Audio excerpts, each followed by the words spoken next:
Hello my beautiful souls, welcome sa ating tarot reading sessions. Keep in mind, general reading po ito, maring mag-resonate, maring hindi. Kunin nyo na lang po kung para sa inyo and leave the rest.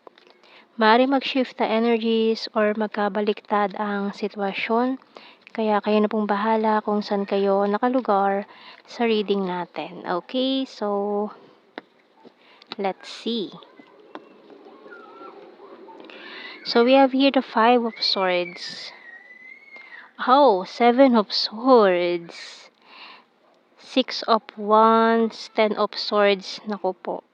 The Hanged, Eight of Wands, Three of Wands, and this Two of Wands. Okay. Bottom card, Ten of Cups. So, 10-10. So, nagkaroon na naman dito ng betrayal. Kasi nagkaroon ng long distance situation, maring long distance relationship, or dati hindi naman pero nagkaroon lang ng long distance for some of you. Maring may nalipat ng ibang location dahil sa trabaho, may nag-abroad, ayan. Kaya nagkaroon ng long distance situation. And then may nakilala dun na third party, other person, na naging cause ng pagtatalo, betrayal, ayan, deceptive energy. Pero nagsisisi na itong taong ito ngayon with this Hanged, kasi alam niya na mali yung mga desisyon na ginawa niya, lalo na kung kasal kayo or may pamilya or may anak kayo nitong taong ito. So ngayon, this person is watching you from afar. So nagmumuni-muni siya, no? Iniisip niya, ano bang masamang hangin ang pumasok sa isip niya? Bakit nagawa niya yun? Bakit niya nasira yung tiwala mo? Bakit nagpadala siya sa tukso? So, we have here the traffic lights, mask and hourglass, waterfalls, fish, mirror, and shovel. Ayan. Bottom card dito, diamond. So, ngayon, dahil nakita niya na itong value mo nung nawala ka sa buhay niya, no? And, tinatago niya itong emotions, tinatago niya yung pain na dahil alam niya kasalanan niya, alam niya na siya yung mali dito. Binabalikan niya yung mga nakaraan, the shovel card. So, parang naghuhukay siya ng past. Ninuhukay niya yung mga nakaraan, reminiscing. And kasi akala niya kasi mas higit sa'yo yung napili niya or yung ipinalit niya sa'yo, pero hindi. This person is wearing a mask. Yung taong yun na feeling stuck siya, no? Hindi pa rin siya makaalis tuluyan dun sa taong yun, para siyang sinampal ng karma dito dahil sa ginawa niya. Parang instant ang nangyari. So we have here the traffic lights. Ayan. And this person is waiting for the right time para makatakas doon sa sitwasyon na yon. So, tingnan natin sa message ng Archangel.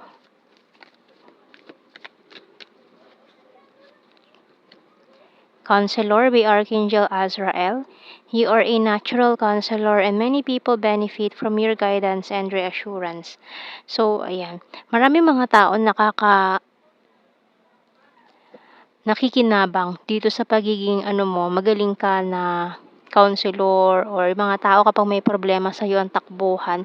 Pero ngayon na ikaw ang problema, so parang ang hirap maghanap ng iyong mapagkakatiwalaan sa mga problema mo ngayon. Kasi parang feeling mo ay naghihintay lang itong mga taong to ng problems na maaaring ikalat nila or i-chismis nila about you. Ayan. So, tingnan natin.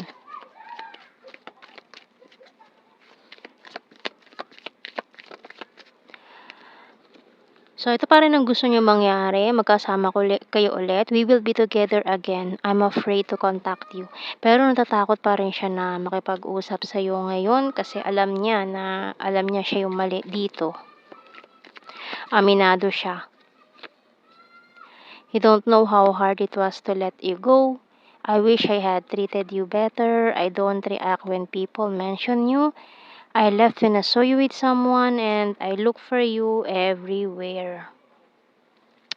So, ito maaaring ikaw 'to na, umiwas na sa kanya nung nalaman mo na may third party, may someone in the picture. I want to feel that way again. Bottom card. So, maaaring tinanggap mo na gano'n ang sitwasyon or gano'n ang kinahinatnan nitong relasyon niyo, koneksyon niyo nitong taong ito.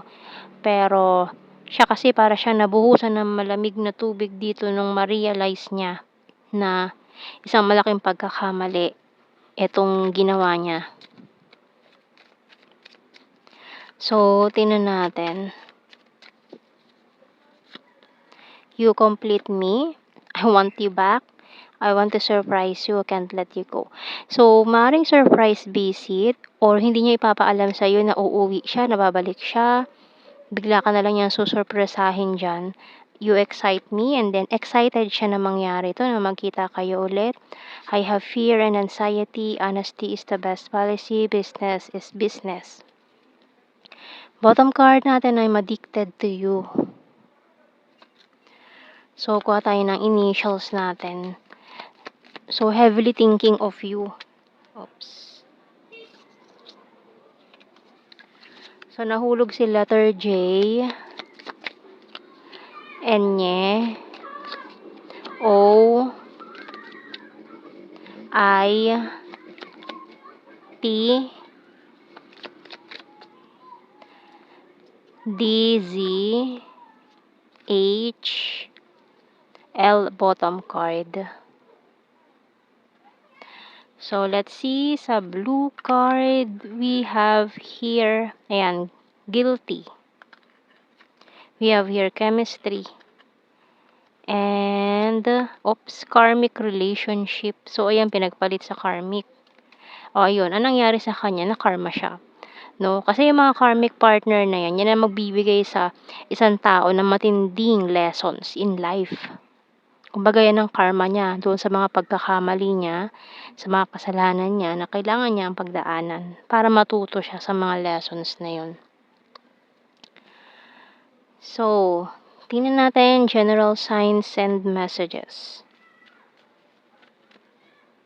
Kaya once na maka-encounter kayo ng karmic partner, isipin niyo mabuti, elaborate niyo mabuti kung ano ba yung lesson na binibigay sa inyo ng taong yun para sa susunod, alam mo na hindi ka na mauulit dun sa pagkakamaling yun. Hindi ka na malulugmok ulit dun sa mga, kumbaga, kung kayo na yung isang malaking kasalanan or pagkakamali, hindi ka na mauulit na gawin pa yun. No? Kaya, once na maka-encounter ka ng ganyang karmic relationship, iyan ay nagbibigay sa'yo ng matinding lessons na kailangan mong pagdaanan para maging mas matatag ka and para malaman mo na kung ano yung susunod mong gagawin once na maka-encounter ka ulit ng ganun. Kasi once na hindi ka natuto sa karmic lessons na ibinigay sa'yo ng isang tao, paulit at paulit mo yung pagdadaanan, kaso sa ibang tao naman. Parang natataka ba kayo minsan paulit-ulit na natatapat ka sa ganung tao? Kasi hindi ka pa rin natututo sa lesson na yun. Kaya paulit-ulit silang babalik, pero ibang tao naman. And para i-test ka, natuto na kaya itong taong to, try nga natin. So magpadala ulit ng katulad ng previous, ayan, tingnan natin kung natuto na siya. So yun. Kaya pag nagtataka kayo, ay parang naulit, deja vu, ayan, or parang same lang din yung mga taong na-attract mo or yung taong nagiging ka-relation mo, yung ka-relationship, ayan. So, ibig sabihin, hindi ka pa natuto sa lessons mo na yon in your previous lifetimes or previous relationship na kailangan mong pagdaanan. So, tingnan natin general signs and messages. So, we have here soulmate,